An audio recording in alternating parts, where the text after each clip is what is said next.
Ce matin, nous recevons sur notre plateau le docteur Boulkindi Prosper Kouldiati, enseignant, chercheur, expert en diplomatie et relations internationales. Et ce matin, il est sur ce plateau en tant qu'auteur. Docteur, bonjour et bienvenue. Bonjour. Bonjour. Alors, docteur, vous étiez du côté de Bobo Dioulasso, où les lampions de la 22e édition de la SNC se sont donc éteints samedi dernier. On a vu beaucoup d'engouement. Comment vous, en tant qu'homme de lettres, avez apprécié cette 22e édition de la SNC? Eh bien, je vous remercie pour l'occasion que vous m'offrez donc de revenir sur ce biennale des cultures et des lettres burkinabé. Globalement, cette édition a été un succès, du moins si on en juge par la grande mobilisation. Bobo a encore vibré au rythme donc de ce grand événement culturel, littéraire, et c'est à l'honneur donc du Burkina. Donc on a vu encore des compétitions dans toutes les catégories, et des acteurs qui se perfectionnent d'édition en édition, et c'est vraiment à leur honneur.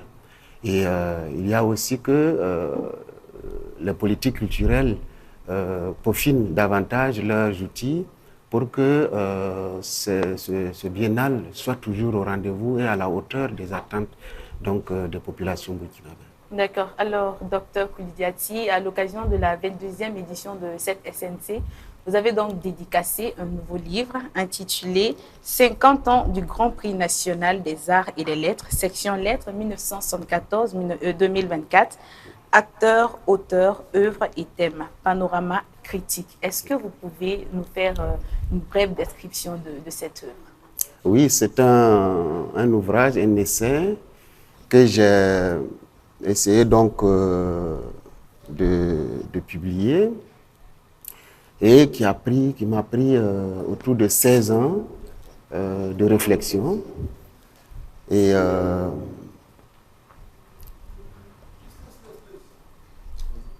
donc, c'est un ouvrage qui m'a pris 16 ans de réflexion. Déjà en 2008, j'ai participé à la SNC pour la première fois. Et j'ai trouvé là une occasion d'orienter mes réflexions sur cette institution culturelle et littéraire. Donc, dès lors, j'ai essayé de réfléchir. Donc, déjà en 2009, j'ai publié un article au quotidien Le Pays qui est intitulé Semaine nationale de la culture, le jeu risque d'emporter sur l'enjeu, où je suis revenu un peu sur ce que je considère comme des points positifs, mais aussi des points à améliorer. Et d'ailleurs, cet article a été repris par l'École nationale de l'administration et de la magistrature pour être soumis au concours donc, des assistants culturels. Ce sujet a fait l'objet donc d'une réflexion par ces candidats-là. Donc, en 2009 toujours, j'ai publié un ouvrage, enfin, mon mémoire de maîtrise, qui portait encore sur ce pénal. Donc, depuis lors, j'ai essayé de suivre les éditions. D'édition en édition, je collecte des informations. Je regarde le volet surtout littéraire, quels sont les manuscrits qui ont été primés. Et j'attendais vraiment 2024 pour faire le bilan de 50 ans d'existence de ce concours qui a été créé en 1974. Donc là-dedans, j'ai fait le point des acteurs, c'est-à-dire ceux-là qui ont eu l'initiative de créer le GPNAL, et comment ce Grand Prix a évolué de 1974 à 2024. Et j'ai parlé aussi, pour la section lettres, les auteurs qui ont été primés, et j'ai aussi parlé de leurs œuvres, mais le travail faramineux, c'était celui-là qui consiste donc de faire un point des œuvres primées, des manuscrits primés, mais qui ont été édités et mis sur le marché du livre. Et après avoir fait ce travail de collection, il fallait maintenant regarder les thématiques qui sont abordées d'édition en édition.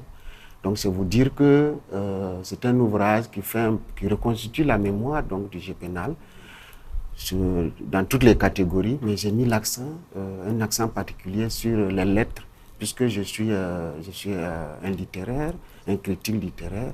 Donc, c'est ce que je pouvais dire donc pour présenter sommairement ce livre-là. D'accord. Il s'agit donc de ce livre, cet essai littéraire, un travail hautement intellectuel rempli de recherches qui vous permet donc de retourner jusqu'en 1974 pour avoir tout le palmarès donc des œuvres qui ont été primées au niveau donc de la SNC pour découvrir les auteurs qui ont été les lauréats. Docteur, est-ce que vous pouvez nous dire votre propre appréciation du GPNAL depuis sa création à aujourd'hui? Oui, j'apprécie déjà le GPNAL. Je salue au passage la création de la Semaine nationale de la culture en 1983, qui viendra... Le décret a été... Oui, le décret de la SNC, c'est en 1983. Exactement. Mais le GPNAL, déjà, je fais la part des choses parce que le GPNAL est antérieur à la Semaine nationale de la culture. Le GPNAL a été créé en Conseil des ministres en sa séance du 4 septembre 1974. Mais le GPNAL, la SNC, elle a été créée en juillet 1983. Donc, cela dit, il y a un écart entre les deux institutions, mais je salue la présence d'esprit de la Révolution d'août 83, qui, au lieu de faire table rase de ce qui avait été fait en 1974, a plutôt choisi, fait le choix de la raison, qui est d'arrimer la SNC au Grand Prix national des arts et des lettres. Communément, ce qu'on voit, c'est que les acteurs arrivent, ils font table rase de ce qui a été déjà fait, mais la Révolution d'août a intégré le GPNAL avec ses acquis déjà dans la Semaine nationale de la culture. Et donc, cela a été un point positif. Cela a permis au GPNAL de prendre toutes ses lettres de noblesse et de se positionner davantage comme la tribune nationale qui fait la promotion des littéraires, des artistes du pays. Je rappelle que ce Grand Prix a révélé des acteurs, a consacré des acteurs.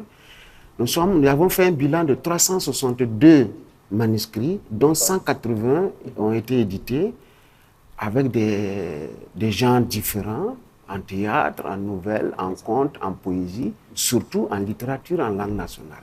Donc globalement, j'ai fait une appréciation plutôt positive, même s'il y a beaucoup encore à redire sur ce GPNAL-là. D'accord. Alors, on sait tous que le GPNAL est la compétition phare de la Semaine nationale de la culture, alors qui récompense donc les meilleurs artistes et créateurs dans plusieurs catégories, notamment l'art du spectacle, la littérature, les arts plastiques, les arts culinaires. Alors, vous avez choisi le volet lettres. Pourquoi? Eh bien, parce que je suis littéraire, quand bien même le travail que j'ai fait ici n'a pas occulté les autres sections.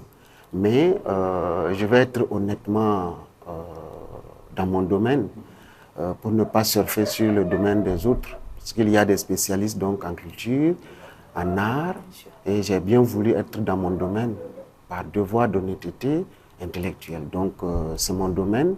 J'ai glissé, bien entendu, dans d'autres genres, comme je l'ai dit, mais le focus a été fait sur le volet lettres. C'est là où je m'en sors, c'est là où je suis beaucoup plus à l'aise. Et c'est là où vraiment j'ai fait un travail de fourmi et qui pourrait vraiment édifier le lecteur, surtout le ministère de la Culture, surtout les acteurs comme les auteurs eux-mêmes et surtout les amoureux des lettres. Donc c'est cela. D'accord. Alors docteur, on ne peut que apprécier votre travail parce que vous êtes retourné très loin pour chercher toutes les informations collectées, rassemblées, filtrées, pour donner donc cet ouvrage. Alors, à qui vous le destinez? Est-ce que c'est aux universitaires seulement? C'est aux acteurs culturels seulement? À qui vous le destinez? Ben, ce document est destiné à tout le monde. Et à commencer d'abord par l'autorité qui pourrait regarder ce document comme un miroir des efforts consentis successivement durant 50 ans. Ensuite, c'est aux acteurs, à tous ceux-là qui ont contribué donc, pour le rayonnement du GPNAL, de la Semaine donc, nationale de la culture. Ce document est destiné à eux. mais particulièrement aux amoureux de lettres que vous êtes, que ce soit des chercheurs, que ce soit des lecteurs, que ce soit en tout cas à toute autre personne qui s'intéresse donc à la culture burkinabé, aux lettres burkinabé. Ce document est destiné à vous tous. D'accord. Alors, Prisca Combia, on va terminer avec vous. Il y a aussi d'autres questions qu'on voudrait donc bien poser. Bien sûr. On a envie de savoir aujourd'hui, est-ce qu'il y a des propositions de réforme qui ont été faites dans ce document? Oui, j'en ai fait. J'ai beaucoup parlé donc des réformes qu'il faut impulser donc à la SNC, au GPNAL de manière particulière. Ces réformes, c'est d'abord de voir comment décentraliser donc la réception des manuscrits. Et pour l'instant, il n'y a que les deux centres, Ouagadougou et Bobo, qui peuvent recevoir des manuscrits. Or, moi, je suis de Kotiari, loin de Ouagadougou, de près de 500 km. Et si j'avais la volonté, si j'étais à Kotiari, que je voulais participer, cela constitue pour moi comme une barrière. Il faut décentraliser donc la réception des manuscrits. J'ai proposé qu'au moins on trouve les moyens de recevoir des manuscrits déjà à l'échelle provinciale, au moins. Et on pourra peut-être mettre à contribution les enseignants de français qui pourront examiner ces manuscrits à l'échelle provinciale, qui pourront les acheminer au niveau régional.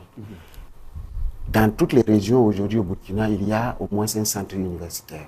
On pourra peut-être mettre encore à contribution les enseignants-chercheurs dans le domaine des lettres et des arts qui pourront examiner les manuscrits pour les acheminer finalement donc, au secrétariat général donc, de la Semaine nationale de la culture. Et le Burkina d'aujourd'hui ne peut pas continuer de regarder la scène littéraire comme il l'a regardé dans les années 1974. Aujourd'hui, il y a tellement de matières premières, des ressources humaines nécessaires pour décentraliser ce concours. Donc, en fait, mon souhait, c'est que ça soit fait. La deuxième chose qui me tient à cœur, c'est que j'ai fait le point des manuscrits. Ça fait 362 contre 180 qui ont été édités. Donc, il y a 182 manuscrits à ce jour qui dorment encore. Je n'ai pas inclus donc la dernière édition. Il y a 182 manuscrits encore qui dorment dans les tiroirs. Il va falloir que le GPNAL crée sa maison d'édition propre à lui. C'est-à-dire, on a tous les moyens pour qu'il y ait le volet édition du GPNAL. C'est-à-dire, systématiquement, tous les manuscrits qui ont été primés peuvent passer à l'édition. Et d'ailleurs, le contribuable qui paye pour que ces événements aient lieu n'a pas forcément besoin du folklore. Il a besoin du concret. Et ce concret se trouve dans l'édition donc des œuvres. D'accord. Et dans bien d'autres volets, on peut faire des propositions. J'en ai fait d'ailleurs dans l'ouvrage. En tout cas, ce sera édifiant que le public s'approprie ce document-là. D'accord. Merci beaucoup, docteur. Le temps est parti. Merci. Certainement, on aura d'autres occasions pour décortiquer ce livre-là de fond en comble, le déplier sans dessous pour permettre aux lecteurs de pouvoir comprendre davantage. Merci d'être venu donc dire un mot sur ce livre et sur donc la SNC. Ce sera la fin de la partie invité C360 et nous terminons avec la pensée africaine du jour.